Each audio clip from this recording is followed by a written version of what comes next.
विक्रम बेताल की कहानी। विद्या नष्ट क्यों हुई। उज्जैन नगरी में महासेन नाम का राजा राज करता था। उसके राज्य में वासुदेव शर्मा नाम का एक ब्राह्मण रहता था, जिसके गुनाकर नाम का बेटा था। गुनाकर बड़ा जुआरी था। वह अपने पिता का सारा धन जुए में हार गया। ब्राह्मण ने उसे घर से निकाल दिया। वह दूसरे नगर में पहुंचा। वहां उसे एक योगी मिला। उसे हैरान देखकर उसने कारण पूछा तो उसने सब बता दिया। योगी ने कहा, लो पहले कुछ खा लो। गुनाकर ने जवाब दिया, मैं ब्राह्मण का बेटा हूँ, आपकी भिक्षा कैसे खा सकता हूँ। इतना सुनकर योगी ने सिद्धि को याद किया। वह आई। योगी ने उससे आवभगत करने को कहा। सिद्धि ने एक सोने का महल बनवाया और गुनाकार उसमें रात को अच्छी तरह से रहा। सवेरे उठते ही उसने देखा कि महल आदि कुछ भी नहीं है। उसने योगी से कहा, महाराज, उस स्त्री के बिना अब मैं नहीं रह सकता।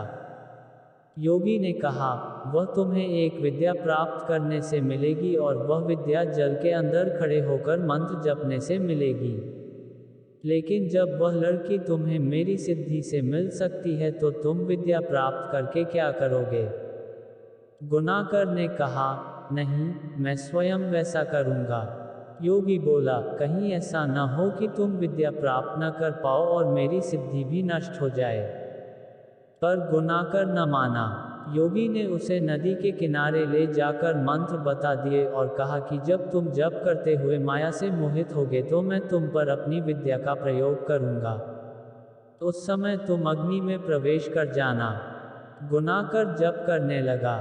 जब वह माया से एकदम मोहित हो गया तो देखता क्या है कि वह किसी ब्राह्मण के बेटे के रूप में पैदा हुआ है। उसका ब्याह हो गया, उसके बाल बच्चे भी हो गए। वह अपने जन्म की बात भूल गया। तभी योगी ने अपनी विद्या का प्रयोग किया।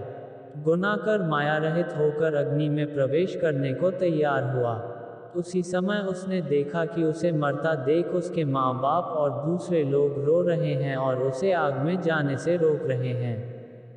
गुनाकार ने सोचा कि मेरे मरने पर ये सब भी मर जाएंगे और पता नहीं कि योगी की बात सच हो या न हो।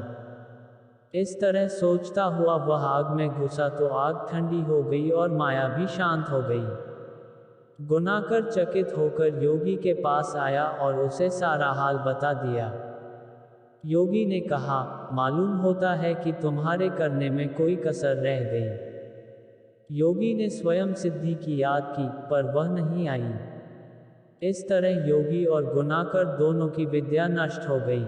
इतनी कथा कहकर बेताल ने पूछा, राजन, यह बताओ कि दोनों की विद्या क्यों नष्ट हो गई।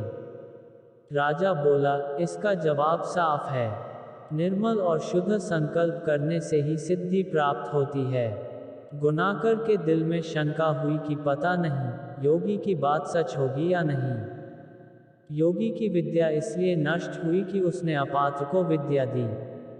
राजा का उत्तर सुनकर बेताल फिर पेड़ पर जा लटका।